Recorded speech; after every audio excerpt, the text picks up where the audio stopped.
এই চাকৰিৰ বিজ্ঞাপনসমূহ কেৱল তথ্যৰ বাবেহে শ্বেয়াৰ কৰা হৈছে। নিয়োগকৰ্তা বা নিযুক্তি প্ৰদানকাৰীৰ সৈতে যোগাযোগ বা লেনদেনৰ ফলত হোৱা কোনো ধৰণৰ প্ৰবঞ্চনা, আৰ্থিক লোকচান বা ব্যক্তিগত ক্ষতিৰ বাবে আমি দায়ী নহয়। অনুগ্ৰহ কৰি আগবাঢ়ি যোৱাৰ আগতে চাকৰিৰ বিৱৰণ আৰু নিযুক্তি প্ৰদানকাৰীৰ সত্যতা স্বতন্ত্ৰভাৱে পৰীক্ষা কৰক। নিজৰ দায়িত্বত আবেদন কৰক আৰু নিয়োজিত কৰক। হাই ফ্ৰেণ্ডছ, পুনৰ এটা জব আপডেট ভিডিঅ'লৈ আপোনালোক সকলোকে স্বাগতম জনাইছোঁ। পুনৰ কেইটামান নতুন প্ৰাইভেট জবৰ আপডেট লৈ আহিছোঁ, গতিকে ভিডিঅ'টো কোনো স্কিপ নকৰাকৈ শেষলৈকে চাই থাকিব। তাৰ বাবে আপোনালোকে আহিব লাগিব গুগল বা আপোনালোকৰ ক্ৰমত। ইয়াতে আহি আপোনালোকে টাইপ কৰিব লাগিব assam job career.in বুলি সাৰ্চ কৰিব লাগিব। সাৰ্চ কৰাৰ লগে লগে আমাৰ যোনটো ৱেবছাইট আছে জবৰ আপডেটসমূহ আপোনালোকক দি থাকোঁ, সেই ৱেবছাইটটো এনেদৰে আহি যাব। ইয়াতে আপোনালোকে যোনটো ফাৰ্ষ্ট লাইনত দেখিছে তাতে আপোনালোকে ক্লিক কৰি পেলাই আপোনালোকে আমাৰ ৱেবছাইটত আহিব পাৰিব। ৱেবছাইটত আহি তো ইয়াতে সকলোবোৰ জব আপডেট পাই যাব। প্ৰাইভেট জবৰ সকলোখিনি জবেই ইয়াত আপডেট দিয়া হৈছে। আজি আপোনালোকৰ কাৰণে লৈ আহিছোঁ Assam private job news 2025 Bisleri company job vacancy. এইটো বিছলেৰি পানী বটলৰ কোম্পানীৰ ফালৰ পৰা পোষ্ট মুকলি কৰা হৈছে। যদি আপোনালোকে পানী বটল ফেক্টৰী বিছলেৰিত কাম কৰিব বিচাৰে, এই পোষ্টকেইটাৰ কাৰণে আবেদন কৰি ল'ব পাৰিব। তো ইয়াৰ কাৰণে শিক্ষাগত অৰ্হতা 8 পাছৰ পৰা 12 পাছ ডিগ্ৰীলৈকে আবেদন কৰিব পাৰিব। ডিউটি টাইমটো আপোনালোকক 8 ঘণ্টাও কৰিব পাৰিব, 12 ঘণ্টাও আছে। তো ফিচাৰসকলে আবেদন কৰিব পাৰিব, গতিকে ভিডিঅ'টো কোনো স্কিপ নকৰাকৈ চাই থাকিব। আজি 1 নম্বৰ পোষ্টটো মুকলি কৰা হৈছে বিছলেৰি কোম্পানী ৰিকুৱেট। ইয়াতে প্ৰথমৰ পোষ্ট মুকলি কৰিছে পেকেজিঙৰ বিভাগত আৰু ছেকেণ্ড পোষ্টটো মুকলি কৰা হৈছে ছুপাৰভাইজাৰৰ বিভাগত। শিক্ষাগত অৰ্হতা পেকেজিঙৰ কাৰণে যোনটো পোষ্ট মুকলি কৰা হৈছে ইয়াৰ কাৰণে কোনো ধৰণৰ কোৱালিফিকেশ্যন মেনশ্যন কৰা হোৱা নাই, সকলোৱে আবেদন কৰিব পাৰিব। আৰু ছুপাৰভাইজাৰৰ যোনটো পোষ্ট আছে এই পোষ্টটোৰ কাৰণে মিনিমাম কোৱালিফিকেশ্যন 10 পাছ হ'ব লাগিব, মানে HSLC মেট্ৰিক পাছ হ'লেহে ছুপাৰভাইজাৰৰ পোষ্টটোৰ কাৰণে আবেদন কৰিব পাৰিব। জেণ্ডাৰটো মেনশ্যন কৰা হৈছে, ছুপাৰভাইজাৰৰ কাৰণে অনলি মেল কেণ্ডিডেট বিচাৰিছে আৰু যোনটো পেকেজিঙৰ পোষ্ট হয় এই পোষ্টটোৰ কাৰণে মেল আৰু ফিমেল দুয়োসকলেই আবেদন কৰিব পাৰিব। চেলাৰী ইয়াৰ বাবে আপোনালোকক দিয়া হ'ব 14,000 পৰা 18,500 টকা প্ৰতি মাহে আপোনালোকক দৰমহা দিয়া হ'ব। ডিউটি টাইমটো হৈছে 8 ঘণ্টা আৰু 12 ঘণ্টা দুইটা এভেইলেবল আছে। তো আপোনালোকে যদি বিচাৰে 8 ঘণ্টা কৰিব বিচাৰে 8 ঘণ্টা কৰিব পাৰিব, আৰু যদি 12 ঘণ্টাই ডিউটি কৰিম বুলি বিচাৰে ভাবে 12 ঘণ্টাও কৰিব পাৰিব। তো দুইটা অপশ্যনে দিয়া হৈছে, আপোনালোকে যোনটো অপশ্যনত কৰিব বিচাৰে সেই অপশ্যনটোত কৰিব পাৰিব।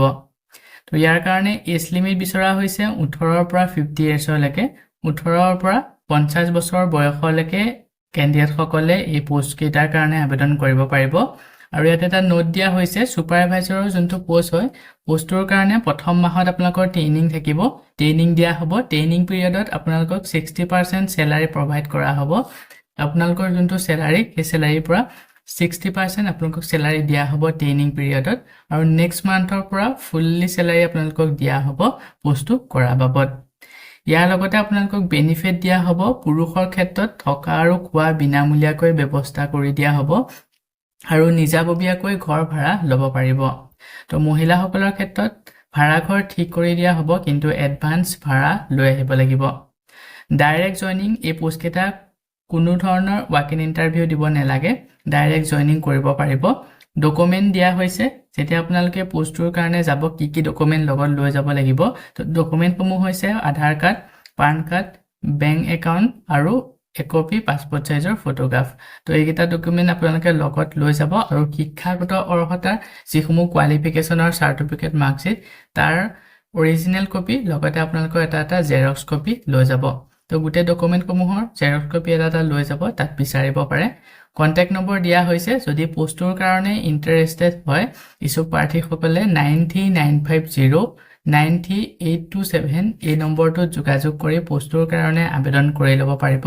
লগতে এই পোষ্টটোৰ বিষয়ে যদি ইয়াতকৈ অধিক আৰু কিবা জানিব বিচাৰে সকলোখিনি ভালদৰে জানি ল'ব পাৰিব।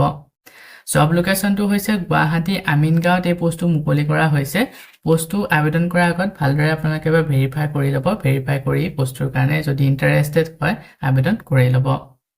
সেকেন্ড পোষ্টটো মুকলি কৰা হৈছে বিছলেৰী অসমৰ ফালৰ পৰা একাউণ্টছ অফিচাৰৰ বিভাগত পোষ্ট মুকলি কৰিছে এটা ৰুল এণ্ড ৰেছপন্সিবিলিটিজ গোটেইখিনি দিয়া হৈছে এই পোষ্টৰ কাৰণে কেনেকুৱা ধৰণৰ কি ক্ৰাইটেৰিয়া লাগিব গোটেইখিনি মেনশ্যন কৰা হৈছে গোটেইখিনি আপোনালোকে বা ভালদৰে পঢ়ি চাই ল'ব যদি ইলিজিবল হয় এই পোষ্টৰ কাৰণে আবেদন কৰিব পাৰিব যেহেতু একাউণ্টছ অফিচাৰৰ পোষ্ট হয় ইয়াৰ কাৰণে শিক্ষাগত অৰ্হতা অলপ হেভিকে বিচৰা হৈছে লগতে বহুতো স্কিল বিচাৰিছে আপোনালোকক এটা গোটেইখিনি মেনশ্যন কৰি দিয়া হৈছে ভালদৰে পঢ়ি ল'ব ইয়াতে আপোনালোকক প্ৰিফেট দিয়া হ'ব যোনসকল কেণ্ডিডেটৰ 2 পৰা 7 বছৰ এক্সপিৰিয়েন্স আছে ফাইনেন্স এণ্ড একাউণ্টছৰ ওপৰত সেইসকলে যদি আবেদন কৰে এই পোষ্টৰ কাৰণে তেওঁলোকক প্ৰিফেট দিয়া হ'ব তো এই পোষ্টৰ কাৰণে যদি ইন্টাৰেষ্টেড হয় সো প্ৰাৰ্থীসকলে ইয়াতে যোনটো মেইল দেখা পাইছে তো মেইলটো মেনশ্যন কৰা হৈছে এই মেইলত আপোনালোকৰ আপডেটেড ৰেজিউমখন সেন্ড কৰি দিব লাষ্ট ডেট দিয়া হৈছে 12 জুলাই লৈকে পোষ্টটো যদি শৰ্টলিষ্টেড হয়